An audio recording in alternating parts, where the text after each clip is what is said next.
Hi friends, எல்லாம் எப்படி இருக்கீங்க? வீடியோ போட்டு கிட்டத்தட்ட அந்த ஒரு 1 வீக்கே ஆக போகுது. யாரும் தப்பாக நினச்சிக்காதீங்க. பையு கன்சீவாக இருந்தது உங்களுக்கே தெரியும். ஏற்கனவே ஃபர்ஸ்ட் வீடியோலேயே சொல்லியிருக்கேன். குட்டி போட்டிருக்கா. மொத்தம் 5 பப்பி போட்டுச்சு. அதில் ஒரு பப்பி வந்து தலை திரும்பலைன்னு சொல்லிட்டு கொஞ்சம் ரிஸ்க் ஆயிடுச்சு. அதனால் அந்த பப்பி போயிடுச்சு. மீதி வந்து 4 பப்பி இருக்காங்க.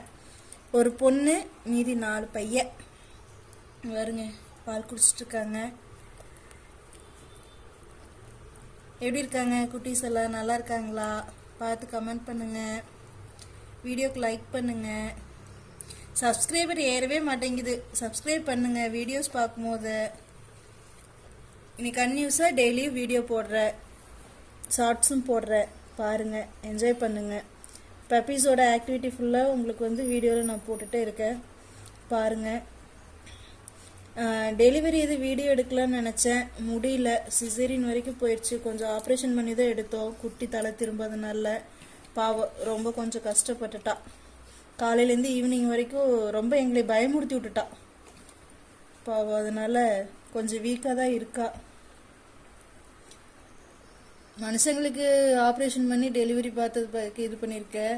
ஆனால் இதுதான் ஃபர்ஸ்ட் டைம் பெட்டுக்கு இந்த மாதிரி சிசேரியன் பண்ணி அவங்களுக்கு குழந்தை எடுத்து உள்ள அந்த குட்டி திரும்பாமல் இருந்துன்னு சொன்னீங்களா, அதுக்கு பின்னாடி இன்னொரு குட்டி இருந்தது. எடுக்கும் போது தான் தெரிஞ்சது உள்ளுக்குள்ள 2 குட்டி இருந்ததுன்னு. மற்றபடி ஃபர்ஸ்ட் 3 குட்டி வந்து நல்லா பிறந்துருச்சு. அந்த 2 குட்டிங்க தான் கொஞ்சம் ரொம்ப ரிஸ்க் எடுத்து தலை திரும்பாமல் அப்படியே ஸ்டாப் ஆயிடுச்சு. இப்போ ஆப்ரேஷன் பண்ணியிருக்கிறோம். ஓரளவுக்கு இப்போ நார்மல் ஆகிட்டு இருக்கா, ஒன்றும் பிரச்சனை இல்லை. பப்பீஸ் பாருங்க, சரியான ரவுஸ் அடிச்சிட்டு இருக்காங்க.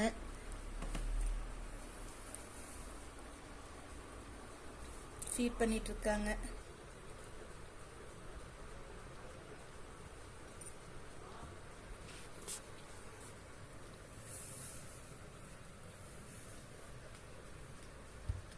தெரியுதுங்களா? ஆளுக்கு ஒரு மூலையில் படுத்துட்டு இருக்காங்க. ஓகே ஃப்ரெண்ட்ஸ், வீடியோஸ் பாருங்க, லைக் பண்ணுங்க, சப்ஸ்கிரைப் பண்ணுங்க, நிறைய கமெண்ட் பண்ணுங்க. உங்களோட கமெண்ட்ஸை நான் நிறைய எதிர்பார்க்குறேன். கமெண்ட்ஸ் பண்ணுங்க. பாய்.